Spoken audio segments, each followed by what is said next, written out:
First contact's price. The UES horizon cuts silently through the void, its sensors probing the darkness between stars. Captain Sarah Chen stood at the bridge's main viewport, her dark eyes reflecting the distant pinpoints of light. 20 years of deep space exploration had taught her to trust her instincts, and right now, every nerve in her body screamed that something was wrong.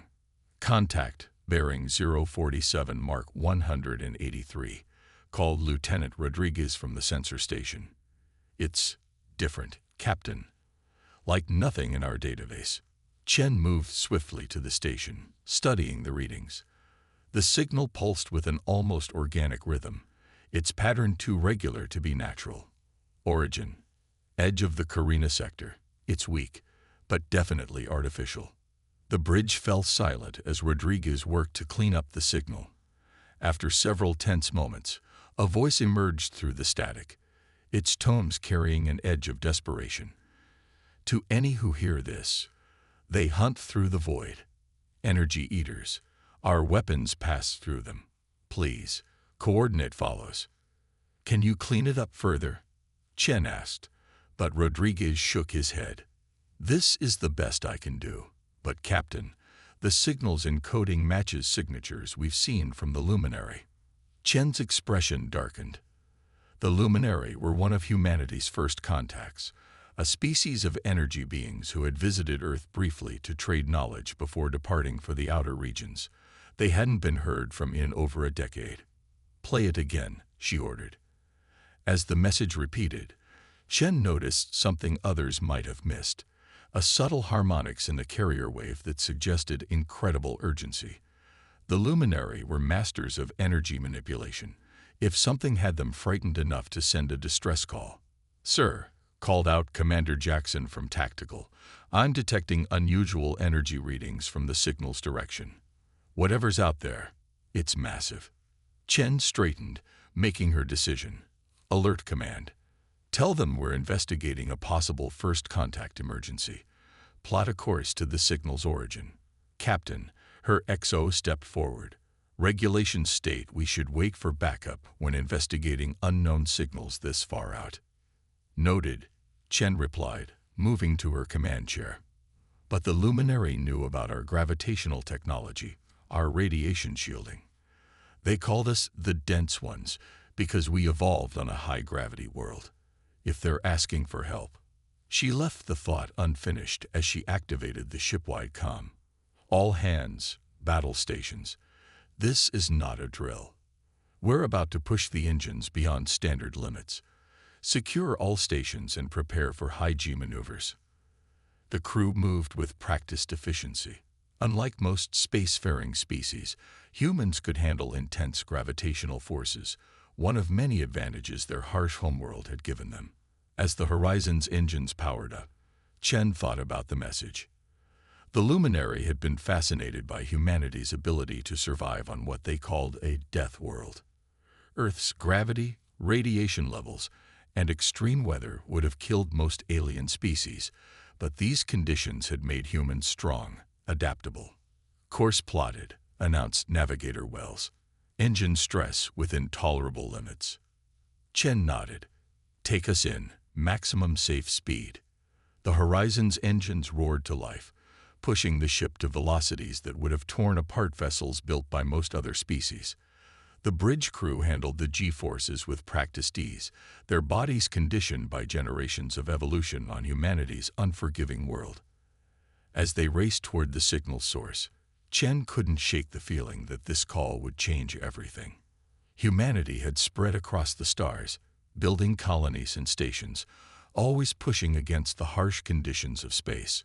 But they had never forgotten their roots as survivors, as warriors forged in the crucible of Earth. The distress call continued to pulse through space, a desperate plea that would soon awaken humanity's full might. For whatever hunted through the void, whatever had frightened the Luminary enough to call for help, was about to learn why Earth was called a death world, and why its children were not to be underestimated. The Void Hunters strike. The emergency chamber of the Human Defense Council hummed with tension. Admiral Marcus Hayes stood before the holographic display, his weathered face illuminated by the swirling red markers that represented colony losses. In the week since the UES Horizon had received the luminary distress signal, 5 human outposts had gone dark. "Show me the Horizon's final transmission again," Hayes ordered. The hologram shifted, showing Captain Chen's last report before her ship vanished. "They're not solid matter." Chen's voice crackled through the recording. "Energy constructs, like living voids. Our weapons pass right through them. They consume power, drain it somehow. We've lost main engines, auxiliary power failing. Wait, they're reacting differently to our gravity generators. Something about the intense field seems The transmission ended in static. Dr. Amelia Patel, Earth's leading genophysicist, stepped forward. "The Horizon's sensor data confirms what we theorized. These void hunters appear to be beings of pure energy, existing in a state of quantum flux. They feed on energy emissions, weapon fire, shield systems, engine output. But there's something else." She manipulated the hologram, showing readings from the Horizon's final moments. "Look at these gravitational measurements. When exposed to intense gravitational fields, their energy structure becomes unstable. They evolved in the space between stars, where gravitational forces are minimal. They've never encountered anything like Earth's gravity well. Or anything like us." Commander Sarah Reeves added from her position at the tactical display. "Most spacefaring species evolved on low-gravity worlds. Their bodies can't handle sustained gravitational stress. But humans, we're different," Hayes finished. "Earth's gravity shaped us, made us dense, resilient. Our ships are built to handle forces that would tear most alien vessels apart." He turned to the assembled council members. "What if we weaponize that advantage?" Dr. Patel's eyes widened. "You're suggesting we modify our gravity generators, turn them into offensive weapons?" "Exactly. The Void Hunters feed on energy emissions, but they can't absorb gravitational force. It's fundamental to space-time itself. And we're the only species who can operate ships under the kind of gravitational stress needed to create weapons-grade fields." The council chamber erupted in debate. The engineering challenges would be immense. Even human crews would be pushed to their physiological limits. But as reports of another colony going dark flashed across the displays, Hayes knew they had no choice. "The Void Hunters think they're invincible," he said, his voice cutting through the argument. "They've never faced a species born in gravity that would crush them. Never encountered ships built to endure forces that would disrupt their very existence. It's time they learned why Earth is called a death world." Within hours, Operation Gravity Storm was launched. Every shipyard in the solar system began retrofitting vessels with enhanced gravity generators. Engineering teams worked around the clock, pushing the boundaries of human technology. The modifications would subject ships and crews to gravitational forces approaching the theoretical limits of human endurance. But that was the point. Humanity's greatest curse, evolving on a high-gravity death world, would become their salvation. The first test of the modified gravity weapons came 3 days later. The Void Hunter scout ship attacked the Mars defense perimeter, expecting easy prey. Instead, it encountered the UES Thunder, prototype of the new gravity weapon systems. "Target locked," announced Thunder's weapons officer. "Gravitational field at maximum intensity." The Void Hunter's energy form writhed as waves of concentrated gravitational force tore through space. For a moment, its ethereal structure held. Then, with a flash of light that briefly outshone Mars itself, the entity collapsed, its energy form compressed into nothingness by forces it had never evolved to resist. The victory came at a cost. Thunder's hull showed stress fractures from the gravitational fields, and half her crew needed medical attention from the intense G-forces. But they had proven the concept. The Void Hunters could be fought, could be killed. As the Thunder limped back to space dock for repairs, Admiral Hayes watched the sensor recordings of the battle. The Void Hunters had spread terror through the galaxy, feeding on the energy of civilizations that had evolved in gentle environments. But they had never encountered the children of Earth, a species forged by gravity itself. For the first time since the crisis began, Hayes allowed himself a grim smile. The hunters were about to become the hunted. Forging the fleet. The orbital shipyards above Earth pulsed with unprecedented activity. Lieutenant Maya Patel wiped sweat from her brow as she studied the holographic readouts floating above her workstation. Around her, the massive skeletal structure of the UEA's Defiant hung suspended in space, its hull plates stripped away to expose the experimental gravity drive being installed at its core. How are the structural integrity calculations looking? Chief Engineer James O'Connor's voice crackled through her comm. The veteran spacer had supervised the modification of 12 ships already, but this was different. The Defiant would carry the most powerful gravity generators ever built. The reinforced hull should hold, Maya replied, highlighting sections of the detailed schematics. But these stress patterns in the auxiliary support struts, we're pushing way beyond design specifications. Story of this whole war, O'Connor grunted.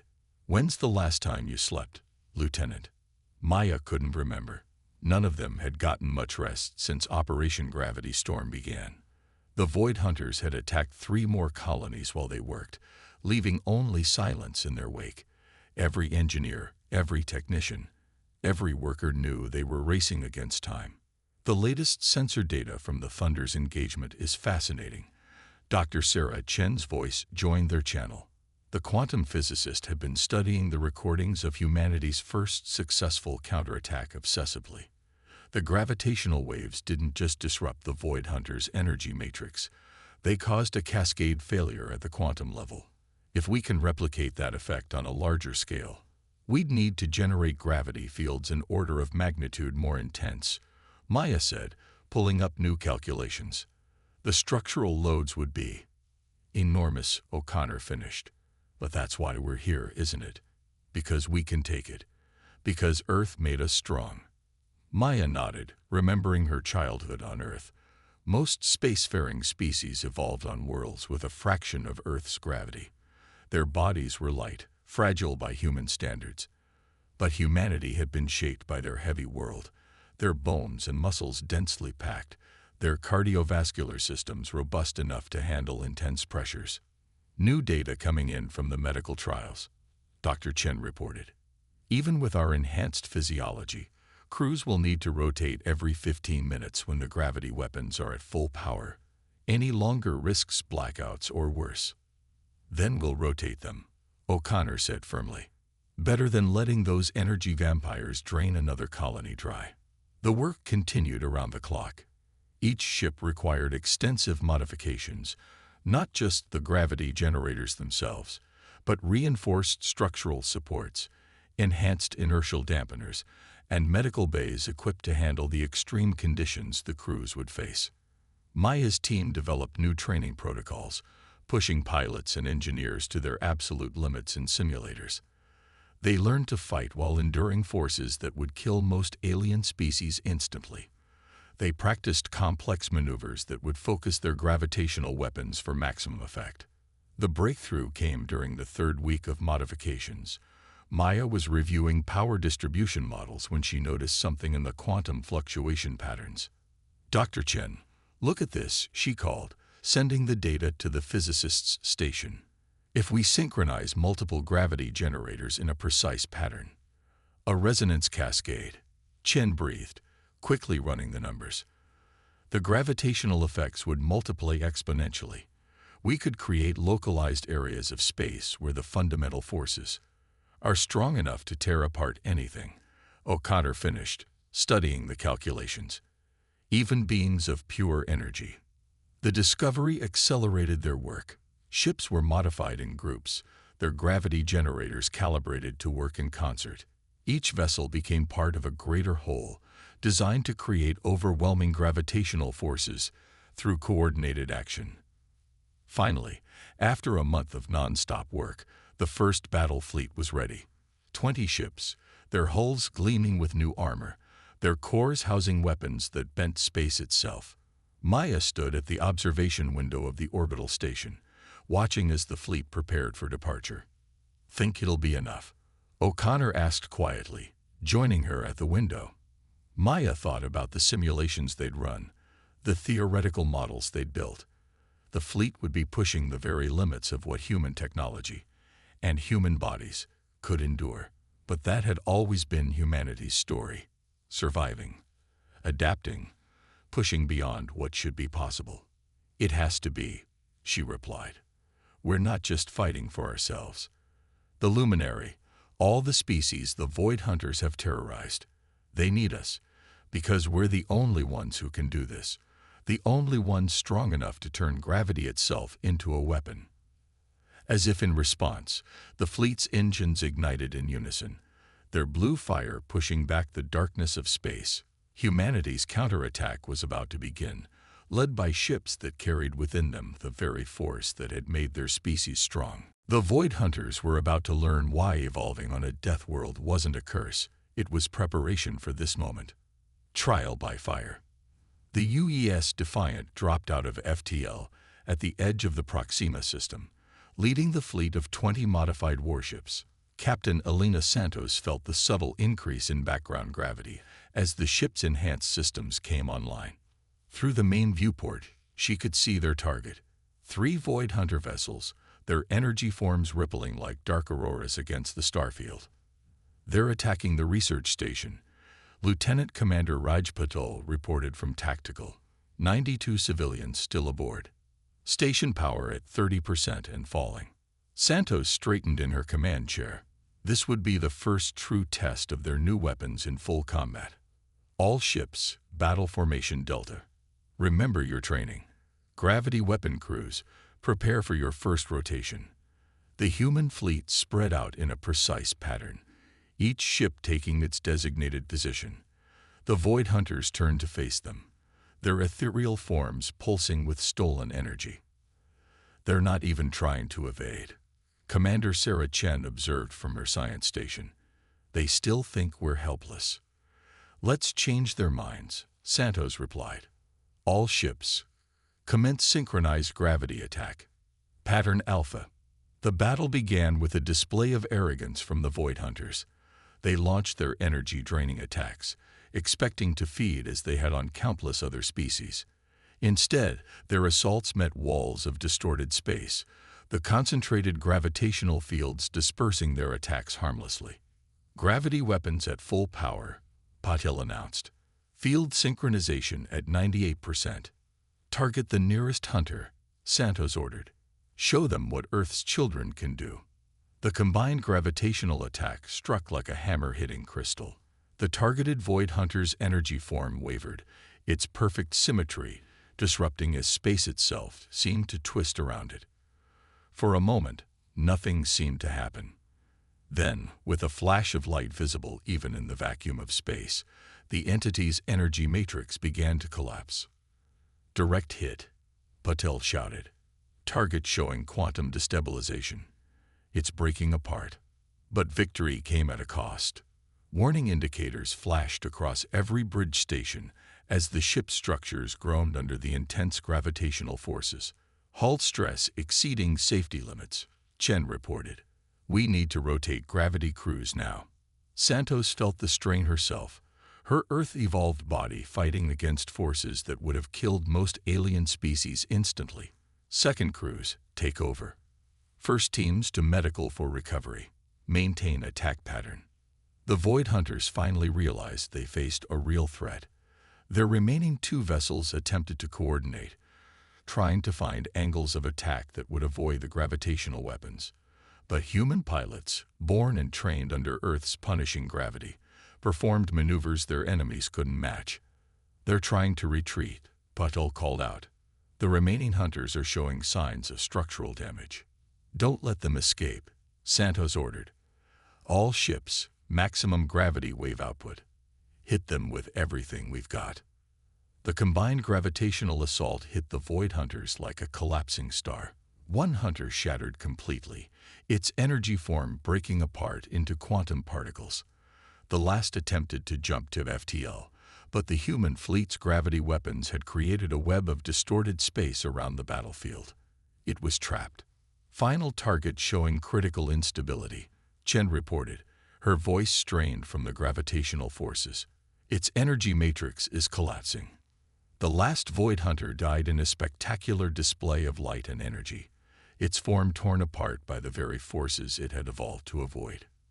Victory was theirs, but the cost was evident in every creaking bulkhead and exhausted crew member.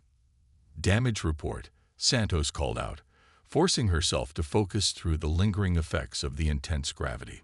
Hull stress throughout the fleet, Chen replied. The Intrepid and Valiant need immediate repairs.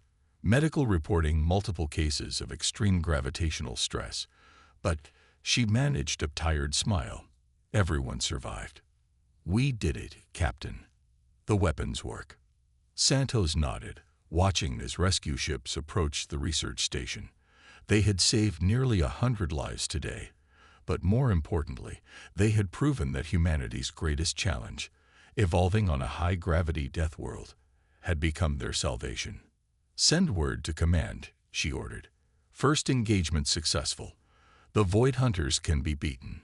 She paused, looking at the debris field that had once been 3 seemingly invincible enemies. But make sure they understand the cost. We're pushing our ships and our bodies to the absolute limit. Even children of Earth can only take so much. As the fleet regrouped around the rescued station, Santos knew this was just the beginning. The Void Hunters would return, probably with new tactics and greater numbers. But humanity would be ready. They had turned their evolutionary burden into a weapon, their harsh world's legacy into strength. The Hunters had ruled space unopposed for too long, feeding on species that had evolved in gentler environments. Now they faced humanity, forged in gravity, tempered by pressure, and ready to defend not just themselves, but all the species that couldn't fight back. The age of the Void Hunters' unopposed terror was over. The children of Earth had joined the fight. Children of gravity. The combined human fleet hung in formation at the edge of the Sol system, 300 ships strong. Through the Thunder's main viewport, Admiral Hayes watched as the massive Void Hunter Armada approached, the largest gathering of their kind ever recorded. At the Armada's center floated their command entity, a beam of such vast energy that it distorted space around it. The Luminary's ancient records had warned of this. The Void Hunter's supreme consciousness, awakened only in times of greatest need. Energy readings are off the scale, Dr. Paddle reported from her science station, her voice tight with tension. The command entity alone has more power than everything we faced in our previous encounters combined. Hayes nodded grimly. After months of defeats, the Void Hunters had finally brought their full might to bear, not against some distant colony, but against Earth itself. They had learned to fear humanity's gravity weapons, and now they sought to end the threat at its source. All ships reporting ready, Admiral, Commander Reeves announced. Gravity weapon crews standing by. They've adapted their energy matrices, Patil added. The standard attack patterns won't be as effective. Hayes allowed himself a small smile. Good thing we saved our best trick for last. He opened the fleet-wide channel. All ships, initiate Operation Singularity. The human fleet began to move in an intricate dance, their formation shifting into concentric rings. Each ship's gravity generators powered up in precisely timed sequence, creating overlapping waves of gravitational force that built upon each other. The Void Hunters struck first, their energy-draining beams lancing out across space.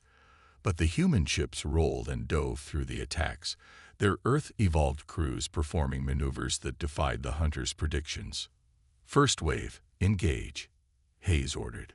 The outer ring of human ships fired their gravity weapons in perfect synchronization. The combined gravitational wave hit the Void Hunter Armada like a tsunami, disrupting their perfect formation. Several smaller hunters shattered instantly, their energy forms unable to maintain coherence under the onslaught. But the command entity remained unaffected, protected by its immense power.